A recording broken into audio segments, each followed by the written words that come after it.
ഈസലോൺ വേദശാസ്ത്രത്തിന്റെ 8ാമത്തെ പാർട്ടിലേക്ക് എല്ലാവർക്കും സ്വാഗതം. കഴിഞ്ഞ ദിവസങ്ങളിൽ വചനം കേൾക്കുമ്പോൾ നമ്മളിൽ ഉണ്ടാകേണ്ട 7 കാര്യങ്ങളെ കുറിച്ചാണ് നമ്മൾ പഠിച്ചത്.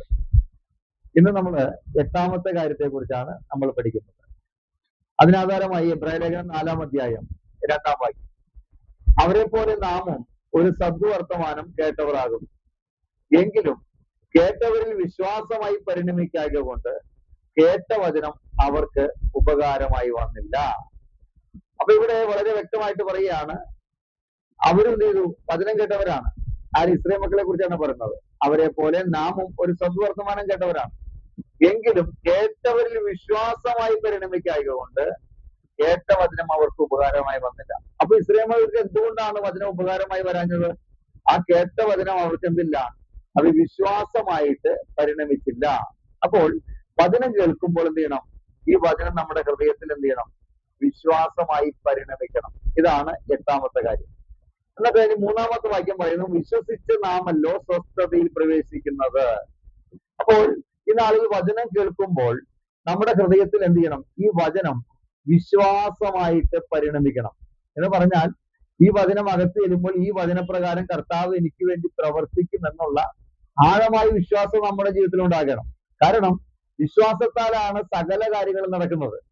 നമ്മുടെ രക്ഷയും വിശ്വാസത്താലാണ്, സ്നാനം വിശ്വാസത്താലാണ്, പരിശുദ്ധാത്മാവിന്റെ അഭിഷേകം പ്രാപിക്കുന്ന വിശ്വാസത്താലാണ്, കർത്താവിന്റെ 2ാമത്തെ വരവിന് വേണ്ടി കാത്തിരിക്കുന്ന വിശ്വാസത്താലാണ്, അല്ലെ? രക്ഷ വിശ്വാസത്താലാണ്. എഫേസ്യ ലേഖനം 2-ാം അധ്യായം 8-ാം വാക്യത്തിൽ കൃപയാലല്ലോ നിങ്ങൾ വിശ്വാസം മൂലം രക്ഷിക്കപ്പെട്ടിരിക്കുന്നത്.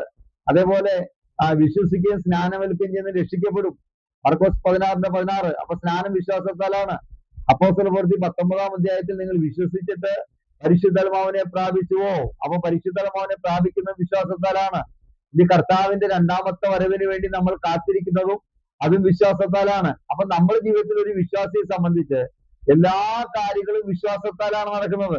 അതുകൊണ്ടാണ് എന്റെ നീതിമാൻ വിശ്വാസത്താൽ ജീവിക്കും, പിന്മാറുന്നു എങ്കിലോ എന്റെ ഉള്ളത്തിന് അവനിൽ പ്രസാദമില്ല.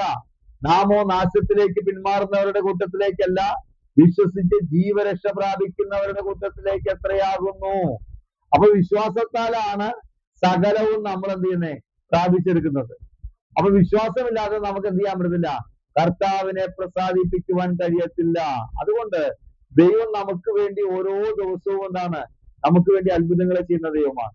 നമ്മളെ വഴി നടത്തുന്ന ദൈവമാണ്. അവസാനത്തോളം നമ്മളെ നിർത്തുവാൻ അവൻ ശക്തനായ ദൈവമാണ്. ആ കർത്താവ് നമ്മളെ വിളിച്ചു, വേർതിരിച്ചു, അമ്മയെ വഴിയിലിട്ടേച്ചു പോകുന്നൊരു ദൈവമല്ല. കർത്താവ് വിശ്വാസത്തിന്റെ നായകനും അവൻ പൂർത്തി വരുത്തുന്നവനുമായ കർത്താവാണ്. അങ്ങനെയെങ്കിൽ നമ്മളെ വിശ്വാസത്തിലേക്ക് വിളിച്ച് വേർതിരിച്ചിട്ടുണ്ടെങ്കിൽ അതിന്റെ അവസാനത്തോളം നമ്മളെ എത്തിക്കുവാൻ സർവശക്തനായ ദൈവമാണ് നമ്മുടെ കർത്താവ്. അപ്പൊ അതുകൊണ്ട് നമ്മൾ എന്ത് ചെയ്യണം? ആഴത്തിൽ നമ്മുടെ കർത്താവിനെ എന്ത് ചെയ്യണം? നമ്മൾ വിശ്വസിക്കേണ്ടത് ആവശ്യമാണ്. ഈ എബ്രായ ലേഖനം 11-ാം അധ്യായം അതിന്റെ 1-ാം വാക്യം പറഞ്ഞ, വിശ്വാസം എന്നതോ ആശിക്കുന്നതിന്റെ ഉറപ്പും കാണാത്ത കാര്യങ്ങളുടെ നിശ്ചയവുമാകുന്നു. ഈ വചനം എടുത്തുകൊണ്ട് ഇന്ന് പലരും എന്താണ്? ഭൗതികമായ കാര്യത്തെ കുറിച്ച് എന്താണ് പറയുന്ന അനേകരുണ്ട്. പക്ഷെ ഇത് യഥാർത്ഥത്തിൽ ഭൗതികമായ കാര്യത്തെ കുറിച്ചല്ല. വിശ്വാസം എന്നതോ ആശിക്കുന്നതിന്റെ ഉറപ്പും കാണാത്ത കാര്യങ്ങൾ നിശ്ചയമാകുന്നു. നമുക്ക് ഈ ഭൂമിയിൽ കാണാത്ത കാര്യങ്ങൾ എന്തെങ്കിലും ഉണ്ടോ? അമേലെ ഇപ്പൊ നമുക്കറിയാം, ഓരോ മീഡിയ ഒക്കെ വന്നതോടുകൂടി ലോക സഞ്ചാരങ്ങളൊക്കെ ഒരുപാട് പേര് നടത്തുന്നത് കൊണ്ട് ഒരുപാട് നമുക്ക് എല്ലാ രാജ്യങ്ങളിലെ കാര്യങ്ങളൊക്കെ കാണാം. പക്ഷെ ഇവിടെ പറഞ്ഞ എന്താണ്? ആശിക്കുന്നതിന്റെ ഉറപ്പ്. നമ്മുടെ ആശ എന്താണ്? കർത്താവ് വരും, അന്ന് കർത്താവിന്റെ 2ാമത്തെ വരവെങ്കിൽ നമ്മൾ എടുക്കപ്പെടും. ഇതാണ് നമ്മുടെ ആശ. അതിനുവേണ്ടിയാണ് നമ്മൾ കർത്താവിന് വേണ്ടി നിലനിൽക്കുന്നത്. അപ്പൊ അതുകൊണ്ട് ഞാൻ പറഞ്ഞു വരുന്നത്, നമ്മൾ ഈ നാളുകളിൽ എന്ത് ചെയ്യണം? കർത്താവിന് വേണ്ടി വിശ്വാസത്തോടുകൂടി ജീവിക്കണം. ഇവിടെ പറഞ്ഞ വിശ്വാസം എന്നതോ ആശിക്കുന്നതിന്റെ ഉറപ്പും കാണാത്ത കാര്യങ്ങളും നിശ്ചയമാണ്. അപ്പൊ യഥാർത്ഥത്തിൽ നമ്മൾ എന്താണ്? പുതിയ യെരൂശലേം നഗരത്തെ കണ്ടിട്ടില്ല. സ്വർഗത്തിൽ നമുക്ക് ലഭിക്കാനുള്ള പ്രതിഫലങ്ങളെ കുറിച്ച് കണ്ടിട്ടില്ല. അപ്പൊ അതിനെ കുറിച്ചുള്ള നിശ്ചയമാണ് യഥാർത്ഥമായ വിശ്വാസം എന്ന് പറയുന്നത്. അല്ലാതെ ഈ ലോകത്തിലുള്ള താൽക്കാലിക കാര്യങ്ങളെ കുറിച്ചുള്ള ഒരു വിശ്വാസമല്ല യഥാർത്ഥമായ വിശ്വാസം. എന്നിട്ട് പറയുന്നത്, അതിനാലല്ലോ പൂർവന്മാർക്ക് സാക്ഷ്യം ലഭിച്ചത്. 2-ാം വാക്യം. എന്നിട്ട് അടുത്ത വാക്യം പറയുന്നു, 3-ാം വാക്യം. എബ്രായർ 13:3 പറയുന്നു, ഈ കാണുന്ന ലോകത്തിന് ദൃശ്യമായതല്ല കാരണമെന്ന് വരുമാറ് ലോകം ദൈവത്തിന്റെ വചനത്താൽ നിർമ്മിക്കപ്പെട്ടു എന്ന് നാം വിശ്വാസത്താൽ അറിയുന്നു. എന്നിട്ട് 4-ാം വാക്യം പറയാണ്, വിശ്വാസത്താൽ ഹാബേൽ ദൈവത്തിന് കയ്യിന്റേതിലും ഉത്തമമായ യാഗം കഴിച്ചു. അതിനാൽ അവന് നീതിമാൻ എന്ന സാക്ഷ്യം ലഭിച്ചു. ദൈവം അവന്റെ വഴിപാടിന് സാക്ഷ്യം കൽപ്പിച്ചു. മരിച്ച ശേഷം അവൻ വിശ്വാസത്താൽ സംസാരിച്ചു കൊണ്ടിരിക്കുന്നു. അപ്പൊ യഥാർത്ഥത്തില് കയീനും ഹാബേലും യാഗം അർപ്പിച്ചപ്പോൾ എന്താണ് സംഭവിച്ചത്? യഥാർത്ഥമായിട്ട് എല്ലാവരും പറയുന്നു ഹാബേല് അവൻ ആട്ടിൻകൂട്ടത്തിൽ നിന്ന് യാഗം കഴിച്ചു. കയീൻ എന്താണ്? അവൻ പച്ചക്കറികളാണ് കൊണ്ടുവന്നത്, കൃഷിയിടത്തിൽ നിന്നാണ് വെണ്ടയ്ക്കയും പാവയ്ക്കയും വഴുതനങ്ങയും വെള്ളിരിക്ക ഇതൊക്കെ കൊണ്ടുവന്നുകൊണ്ടാണ് ദൈവം പ്രസാദിക്കാത്തതെന്നാണ് എല്ലാവരും പറയുന്നത്. പക്ഷെ അത് അങ്ങനെയല്ല. ആമേൻ. അതുകൊണ്ടൊന്നുമല്ല. പക്ഷെ യഥാർത്ഥത്തിൽ ഇവിടെ പറഞ്ഞ വിശ്വാസത്താൽ ഹാബേൽ ദൈവത്തിന് കയ്യിന്റെ ഉത്തമമായി യാഗം കഴിച്ചു, അതിനാൽ അവന് നീതിമാൻ എന്ന സാക്ഷി ലഭിച്ചു. എന്ന് പറഞ്ഞാൽ കയീൻ എന്താണ്? വിശ്വാസമില്ലാതെയാണ് യാഗം കഴിച്ചത്. പക്ഷെ ഹാബേൽ എന്താണ്? വിശ്വാസത്തോടുകൂടി യാഗം കഴിച്ചത് കൊണ്ട് അവന്റെ യാഗത്തിൽ ദൈവം പ്രസാദിച്ചു എന്ന് വചനത്തിൽ എഴുതി വെച്ചിരിക്കുക. അപ്പൊ നമ്മുടെ ആരാധനയിലും ദൈവം നമുക്ക് വേണ്ടി പ്രവർത്തിക്കുമെന്നുള്ളൊരു വിശ്വാസം വേണം. അതുകൊണ്ടാണ് എബ്രായർ അതിന്റെ താഴത്തെ വാക്യം പറഞ്ഞെങ്ങനെയാണ്? 6-ാം വാക്യം, എബ്രായർ 12:6. എന്നാൽ വിശ്വാസം കൂടാതെ ദൈവത്തെ പ്രസാദിപ്പിക്കുവാൻ കഴിയുന്നതല്ല. ദൈവത്തിന്റെ അടുക്കൽ വരുന്നവൻ ദൈവമുണ്ട് എന്നും തന്നെ അന്വേഷിക്കുന്നവർക്ക് പ്രതിഫലം കൊടുക്കുന്നു എന്നും വിശ്വസിക്കേണ്ടതല്ലയോ? ഇവിടെ കറക്റ്റായിട്ട് പറയാണ്, എന്നാൽ വിശ്വാസം കൂടാതെ നമ്മൾ ദൈവത്തെ പ്രസാദിപ്പിക്കുവാൻ കഴിയുന്നതല്ല. ദൈവത്തിന്റെ അടുക്കൽ വരുന്നവൻ ദൈവമുണ്ട് എന്നും തന്നിൽ വിശ്വസിക്കുന്നവർക്ക് പ്രതിഫലം കൊടുക്കുന്നു എന്ന് എന്ത് ചെയ്യണം? വിശ്വസിക്കണം. അപ്പൊ നമ്മൾ ദൈവത്തെ അന്വേഷിക്കുമ്പോൾ, ദൈവത്തെ സേവിക്കുമ്പോൾ നമുക്ക് വേണ്ടി പ്രവർത്തിക്കാൻ കഴിവുള്ള ഒരു ദൈവമാണ്, നമുക്ക് പ്രതിഫലം തരുവാൻ കഴിവുള്ള ഒരു ദൈവമാണെന്ന് എന്ത് ചെയ്യണം? നമ്മൾ വിശ്വസിക്കേണ്ടത് ആവശ്യമാണ്. അതുകൊണ്ടാണ് എബ്രായ ലേഖനം 11-ാം അധ്യായം തന്നെ അതിന്റെ 33-ാം വാക്യം പറഞ്ഞു. ഈ എബ്രായ ലേഖനം 11-ാം വാക്യം വിശ്വാസ വീരന്മാരുടെ ഒരു വലിയൊരു ലിസ്റ്റ് തന്നെയാണ് പറയുന്നത്. എന്നിട്ട് അതിന് 33-ാം വാക്യം ഇങ്ങനെ പറയുന്നു, വിശ്വാസത്താൽ അവർ രാജ്യങ്ങളെ അടക്കി, നീതി നടത്തി, വാഗ്ദത്തം പ്രാപിച്ചു. കണ്ടോ? സിംഹങ്ങളുടെ വായടച്ചു, തീയുടെ ബലം കെടുത്തി, വാളിന്റെ വായ്ക്ക് തെറ്റി, ബലഹീനതയിൽ ശക്തി പ്രാപിച്ചു, യുദ്ധത്തിൽ വീരന്മാരായി തീർന്നു, അന്യന്മാരുടെ സൈന്യങ്ങളെ ഓടിച്ചു. കണ്ടോ? വിശ്വാസത്താൽ അവർ ചെയ്ത കാര്യങ്ങളാണ്, അനേക കാര്യങ്ങളാണ് പഴയ നിയമത്തിലെ വിശുദ്ധന്മാർ ചെയ്തത്. അതേപോലെ നമ്മളും വിശ്വാസത്താൽ വേണം എന്ത് ചെയ്യാൻ? കർത്താവിന് വേണ്ടി നിലനിൽക്കുവാനും കർത്താവിൻ്റെതായ കാര്യങ്ങൾക്ക് വേണ്ടി നിലനിൽക്കുവാനും വേണ്ടി. അതുകൊണ്ടാണ് എബ്രായ ലേഖനം 10-ാം അധ്യായം അതിന്റെ 38-39 വാക്യങ്ങൾ, വാക്യം ഇങ്ങനെയാണ് പറയുന്നത്, എന്നാൽ എന്റെ നീതിമാൻ വിശ്വാസത്താൽ ജീവിക്കും, പിന്മാറുന്നു എങ്കിലോ എന്റെ ഉള്ളത്തിന് അവൻ പ്രസാദമില്ല. നാമോ നാശത്തിലേക്ക് പിന്മാറുന്നവരുടെ കൂട്ടത്തിലല്ല, വിശ്വസിച്ച് ജീവരക്ഷ പ്രാപിക്കുന്നവരുടെ കൂട്ടത്തിലേക്ക് അത്രയാകുന്നു. അപ്പൊ ചില കഷ്ടതകൾ വരുമ്പോൾ, കർത്താവിനെ പ്രതി നിന്ദകൾ വരുമ്പോൾ നമ്മൾ പിന്മാറിപ്പോവാൻ പാടില്ല. നമ്മൾ എന്ത് ചെയ്യണം? വിശ്വാസത്താൽ ജീവിക്കണം. അല്ലെങ്കിൽ എന്താണ്? പിന്മാറുന്നു എങ്കിൽ കർത്താവ് പറയുന്നത്, എന്റെ ഉള്ളത്തിന് അവനിൽ പ്രസാദമില്ല. അടുത്ത വാക്യം, നാമോ നാശത്തിലേക്ക് പിന്മാറുന്നവരുടെ കൂട്ടത്തിലേക്കല്ല, വിശ്വസിച്ച് ജീവരക്ഷ പ്രാപിക്കുന്നവരുടെ കൂട്ടത്തിലേക്ക് എത്രയാകുന്നു. അപ്പോൾ നമ്മൾ അവസാനത്തോളം എന്തിനും വിശ്വാസത്തിൽ നമ്മൾ നിലനിൽക്കണം. ബൈബിൾ പറഞ്ഞ വിശ്വാസത്തിൽ നമ്മൾ ആരോഗ്യമുള്ളവരായി തീരണം. അങ്ങനെ വിശ്വാസത്തെ കുറിച്ച് അനേക വചനങ്ങളാണ് പറയുന്നത്. ഞാൻ കർത്താവിന്റെ വേലയ്ക്ക് ഇറങ്ങിയിട്ട് 22 വർഷമായെന്ന് ഞാൻ പറഞ്ഞല്ലോ. അപ്പോൾ കർത്താവിന്റെ വേലയ്ക്ക് 2004-ലാണ് ഞാൻ കർത്താവിന്റെ വേലയ്ക്ക് ഇറങ്ങുന്നത്. അങ്ങനെ 2010-ൽ ഞാൻ സൗദി അറേബ്യയിലേക്ക് കടന്നുപോയി.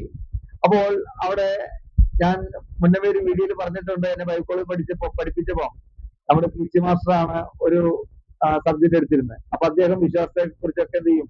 പ്രസംഗിക്കുമായിരുന്നു. അപ്പോൾ ആഴമായൊരു വിശ്വാസത്തിന്റെ വിത്ത് എന്റെ ഹൃദയത്തിന്റെ അകത്തളത്തിൽ വന്നു. അതേപോലെ മണ്ണുത്തിയിലെ കുര്യോസ് മാസ്റ്റർ വിശ്വാസത്തിന്റെ ആഴമായ വചനങ്ങൾ എന്നെ പഠിപ്പിക്കുമായിരുന്നു. അങ്ങനെ വിശ്വാസത്തിന്റെ ആഴമായൊരു ബലം എന്റെ അകത്ത് കിട്ടി. അങ്ങനെ ഞാൻ സൗദി അറേബ്യയിലേക്ക് ചെന്ന് ഞാൻ ഒറ്റയ്ക്കാണ് ആദ്യം പോയത്. 2010-ൽ കടന്നുപോയി. അങ്ങനെ എനിക്കൊരു 2010 കഴിഞ്ഞൊരു 8 മാസം കഴിഞ്ഞപ്പം ഞാൻ വിവാഹത്തിന് വേണ്ടി ഞാൻ നാട്ടിലേക്ക് കടന്നു വന്നു. അങ്ങനെ വിവാഹം കഴിച്ചു. അങ്ങനെ തിരിച്ച് ഞാൻ സൗദി അറേബ്യയിലേക്ക് ചെന്നു. അങ്ങനെ കർത്താവിന്റെ സന്നിധിയിൽ പ്രാർത്ഥിച്ചു. കർത്താവിന്റെ സമയമായപ്പോൾ കർത്താവ് ഒരു ഫാമിലി വിസ ഒരുക്കി തന്നു. അങ്ങനെ ഫാമിലി വിസ കിട്ടി. അങ്ങനെ ടിക്കറ്റ് എടുത്തു എന്ന് പറഞ്ഞാൽ വൈഫ് അന്ന് എന്നോടൊന്നും ചോദിച്ചില്ല. അന്ന് വൈഫും ഉണ്ട്, എന്റെ മകളും ഉണ്ട്, സിപ്പോറ. ഇന്ന് മകൾക്ക് 14 വയസ്സായി. അന്ന് അവൾക്ക് 1.25 വയസ്സുള്ളൂ. അപ്പൊ ആ സമയത്ത് അവിടെ വന്നാൽ എവിടെ താമസിക്കുന്നൊന്നും വൈഫ് ചോദിച്ചില്ല. കാരണം അന്ന് വൈഫിന് 19 വയസ്സേ ഉള്ളൂ കല്യാണം കഴിക്കുമ്പോൾ. അങ്ങനെ ഞാൻ ടിക്കറ്റ് എടുത്തു. അങ്ങനെ വൈഫിനെ കൊണ്ടുപോയി. അപ്പൊ ആ സമയത്ത് ടിക്കറ്റ് എടുക്കുന്നതിന് മുമ്പായിട്ട് വീടൊന്നും കിട്ടിയില്ല. അപ്പൊ ആ സമയത്ത് ഞാൻ എന്ത് ചെയ്തു, എന്റെ ഞാൻ ജോലി ചെയ്യുന്ന നേരെ മുമ്പിലാണ് ഒരു ബെന്നി എന്ന് പറഞ്ഞ ചേട്ടനുണ്ടായിരുന്നു. എന്റെ നാട്ടുകാരൻ തന്നെയാണ്. അപ്പൊ അദ്ദേഹം അവിടെ എന്റെ നേരെ, ഞാൻ ജോലി ചെയ്യുന്നതിന് നേരെ മുമ്പിലാണ് താമസിച്ചുകൊണ്ടിരുന്നത്. അപ്പൊ പെട്ടെന്ന് എനിക്ക് ഓർമ്മ വന്നു. ഞാൻ ഇങ്ങനെ ബെന്നിയനെ വിളിച്ചപ്പോൾ ബെന്നിയേട്ടൻ പറഞ്ഞു, ഞാൻ നാട്ടിലാണ്, ഞാൻ നാട്ടിൽ വന്നിട്ട് ഇപ്പോൾ 10 ദിവസമായി, 1 മാസത്തിന് വേണ്ടിയാണ് വന്നത്. അപ്പൊ 20 ദിവസം കഴിഞ്ഞിട്ട് ഞാൻ വരുവുള്ളൂ. അപ്പൊ ഒരു കാര്യം ചെയ്തോ, നീ ഒരു 20 ദിവസം എന്റെ വീട്ടിൽ താമസിച്ചോ, അപ്പൊ അത് കഴിയുമ്പോൾ ഞങ്ങൾ വരുമ്പോൾ മാറിയാൽ മതി എന്ന് പറഞ്ഞു. കാരണം രണ്ട് ഫാമിലി കൂടെ താമസിക്കാൻ ഇടവില്ല.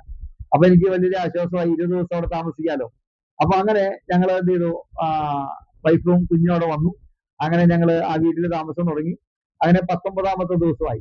അമ്മ വേറെ വീട് കിട്ടിയിട്ടില്ല. വൈഫ് ഇടയ്ക്ക് ചോദിക്കും, നമ്മൾ നാളെ എവിടെ കിടക്കും? അപ്പൊ ഞാൻ പറയും, കർത്താവ് നമുക്ക് വേണ്ടി എവിടെയെങ്കിലും ഒരു വീട് ഒരുക്കും. കാരണം ഇത് സൗദി അറേബ്യയാണ്, അതുകൊണ്ട് നമുക്ക് പുറത്തെങ്ങും താമസിക്കാൻ പറ്റില്ല. അത് നല്ല ചൂടാണ്. നമ്മുടെ നാട്ടിലാണെങ്കിൽ വല്ല മരത്തിന്റെ ചുവട്ടിൽ കിടക്കാം. പക്ഷെ ഇവിടെ എന്താണ്, അത് നടക്കത്തില്ല. അതുകൊണ്ട് ദൈവം നമുക്ക് വീട് ഒരുക്കും എന്നാണ് എന്റെ വിശ്വാസം. അപ്പൊ ഞാനത് ഇടയ്ക്ക് പറയും. അങ്ങനെ എന്റെ കയ്യില് അന്ന് 19ാമത്തെ ദിവസം രാത്രി 1 റിയാലാണ് എന്റെ കയ്യിലുള്ളത്. കാരണം വീട് എടുക്കണമെങ്കിൽ 8,500 റിയാല് വേണം. 6,500 റിയാല് ആദ്യത്തെ 6 മാസത്തെ വാടക കൊടുക്കണം. അത് കഴിഞ്ഞ് 2,000 റിയാലെങ്കിലും വേണം വീട്ടു സാധനങ്ങളും AC ഒക്കെ മേടിച്ച് ഫിറ്റ് ചെയ്യാൻ. പക്ഷെ തലേദിവസം എന്റെ കയ്യില് ആ 1 റിയാല് മാത്രമേ ഉള്ളൂ. അങ്ങനെ ഞാൻ എന്ത് ചെയ്തു, കുറച്ചു നേരം എന്റെ മകളെയും കൂട്ടി കയ്യിൽ പിടിച്ചുകൊണ്ട് ഞാൻ അവിടെ ഗേറ്റിന് പുറത്ത് വന്നു. കർത്താവിന്റെ പ്രവൃത്തി എന്താണെന്ന് അറിയത്തില്ലല്ലോ. അങ്ങനെ ഞാൻ കുഞ്ഞുമായിട്ട് പുറത്തു വന്നു. ഭയങ്കര ചൂടായതുകൊണ്ട് കൊച്ച് ഭയങ്കരമായിട്ട് ടയേർഡായി. അങ്ങനെ ഒരു 10-20 അരമണിക്കൂറോളം ഞാൻ പുറത്തു വന്നു. അങ്ങനെ ആരെയും കണ്ടില്ല, ആരും എന്നെ വിളിച്ചിട്ട് പോയില്ല. അപ്പൊ ഞാൻ എന്ത് ചെയ്തു വെച്ച് കഴിഞ്ഞാൽ, ആ 1 റിയാലിന് ഒരു തൈരും മേടിച്ചുകൊണ്ട് ഞാൻ വീട്ടിലേക്ക് വന്നു. അങ്ങനെ ഞങ്ങള് കഞ്ഞി വെച്ച് കുടിച്ചു. അങ്ങനെ കഴിച്ചു കിടന്നു. അങ്ങനെ രാത്രി കിടക്കാറാവുമ്പോൾ വൈഫ് ചോദിച്ചു, നാളെ നമ്മൾ എന്ത് ചെയ്യും, എവിടെ കിടക്കും? ഞാൻ പറഞ്ഞു, കർത്താവ് നമുക്ക് വേണ്ടി വരും. ഇതാണ് എന്റെ വിശ്വാസം. അങ്ങനെ പിറ്റേ ദിവസം രാവിലെ 20ാമത്തെ ദിവസം രാത്രി 8 മണിക്കുള്ളിൽ മാറണം. കാരണം ആ ബെന്നിയേട്ടൻ ഫാമിലി വരും. അപ്പൊ അങ്ങനെ ഉച്ചയായി, ആരും വന്ന് വിളിച്ചില്ല. 6 മണിയായപ്പോൾ എന്റെ ഹൃദയത്തിൽ ആരോ പറയാണ്, അവിടെ രാധാകൃഷ്ണൻ എന്ന് പറഞ്ഞ ചേട്ടനുണ്ട്, ആ ചേട്ടന്റെ വീട്ടിലേക്ക് ചെല്ലെന്ന് പറഞ്ഞ് ആരോ ഇങ്ങനെ തള്ളിവിടുകയാണ്. അങ്ങനെ ഞാൻ 6 മണിയായപ്പോൾ ആ രാധാകൃഷ്ണൻ ചേട്ടന്റെ വീട്ടിലേക്ക് പോയി. അവിടെ ചെന്നപ്പോൾ ചോദിച്ചു, എന്താ കാര്യം എന്ന് ചോദിച്ചു. അപ്പൊ ഞാൻ പറഞ്ഞു, ഇങ്ങനെയാണ് കാര്യം, കാര്യങ്ങളൊക്കെ ഞാൻ വിശദീകരിച്ചു. അപ്പൊ പറഞ്ഞു, മോനെ നീ എന്തിനാണ് വിഷമിക്കുന്നത്? എന്റെ വീട്ടിൽ 4 ബെഡ്റൂം ഉണ്ട്. അതുകൊണ്ട് ഒരു ബെഡ്റൂം ഞങ്ങൾ ഉപയോഗിക്കുന്നതാണ്. ഒരു ബെഡ്റൂം ഞങ്ങളുടെ ഡ്രസ്സും സാധനങ്ങളും ഒക്കെ വെച്ചേക്കാണ്. ഒരു ബെഡ്റൂമിൽ ഞങ്ങളുടെ പൂജാറൂമാണ്. പിന്നെ ഒരു ബെഡ്റൂം എല്ലാം സെറ്റ് ചെയ്തിട്ടുണ്ട്, അത് ഒഴിഞ്ഞു കിടക്കുകയാണ്. അപ്പൊ അതുകൊണ്ട് എന്ത് ചെയ്യോ, മോൻ ധൈര്യമായിട്ട് പോന്നോളാൻ പറഞ്ഞു. അങ്ങനെ 6 മണിക്ക് ഞങ്ങൾ സംസാരിക്കുന്നു. 8 മണിക്ക് ആ വീട്ടിൽ നിന്ന് ഞങ്ങളുടെ സാധനങ്ങൾ എടുത്ത് ഞങ്ങൾ ആ വീട്ടിൽ ചെന്നു.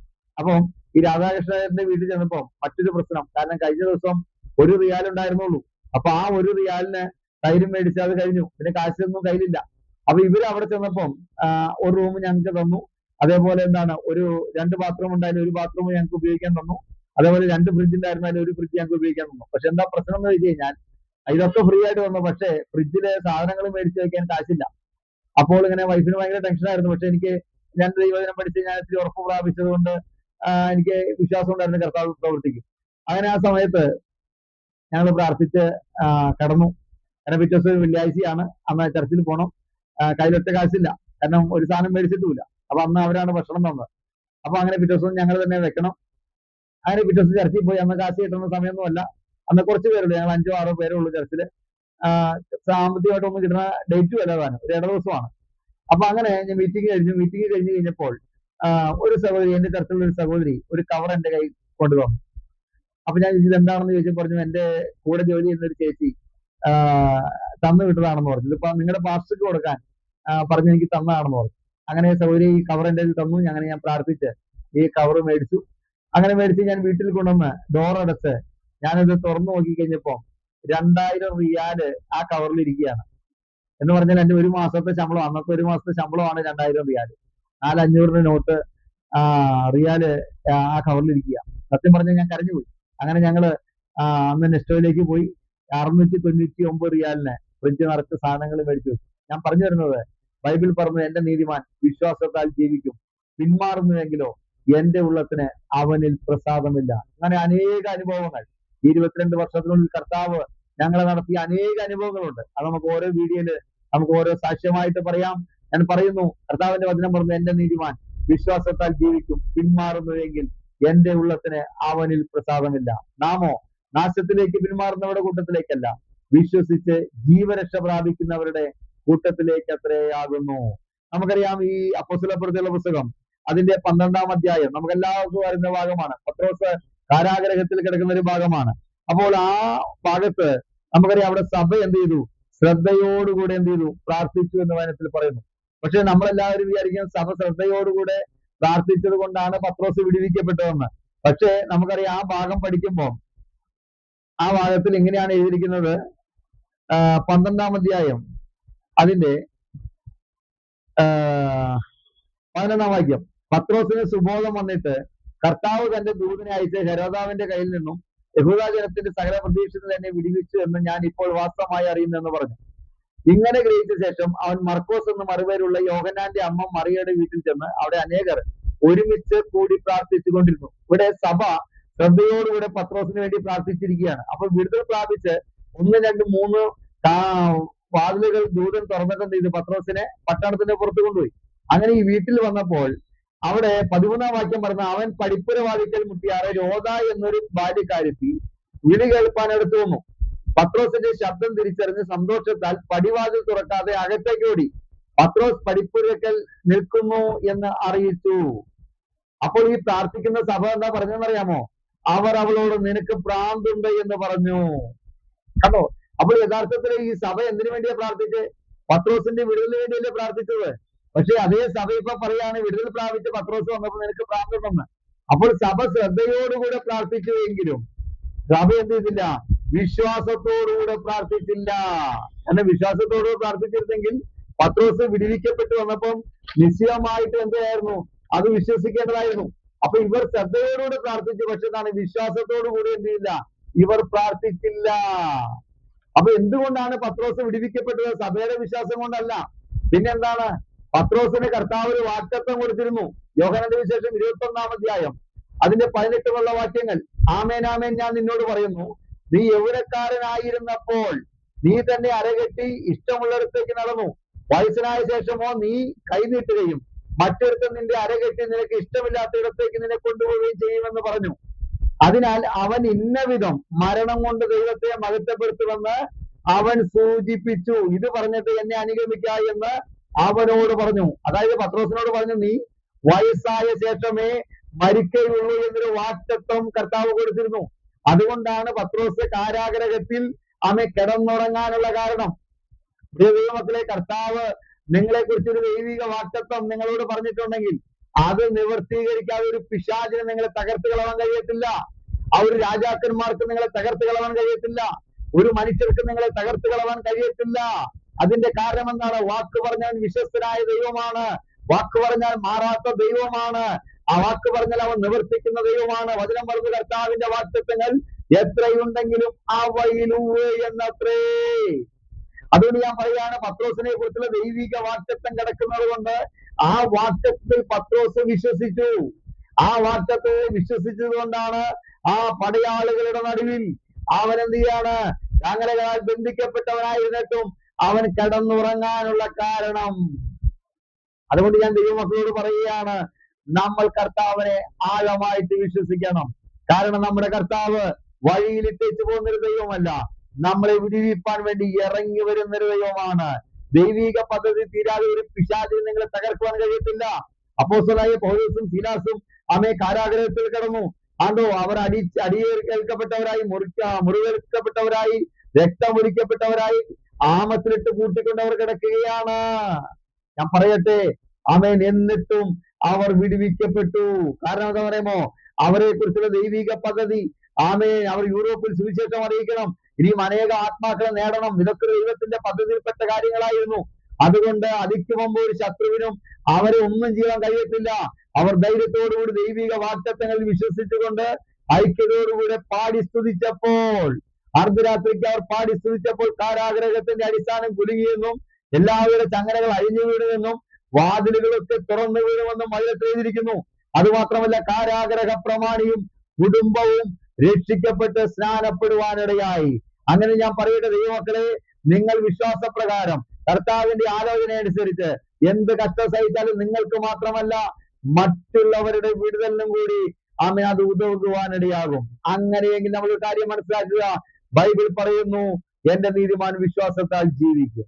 അങ്ങനെയെങ്കിൽ വചനം കേൾക്കുമ്പോൾ നമ്മുടെ ഹൃദയത്തിന്റെ അകത്തളത്തിൽ അത് വിശ്വാസമായിട്ട് പരിണമിക്കണം. അങ്ങനെ വിശ്വാസമായിട്ട് പരിണമിച്ചാൽ അതിന്റെ പ്രവൃത്തി വെളിപ്പെടുക തന്നെ ചെയ്യും. അങ്ങനെയെങ്കിൽ ഈ നാളുകളിൽ ഈ വചനപ്രകാരം നമുക്ക് ഒരുങ്ങാം.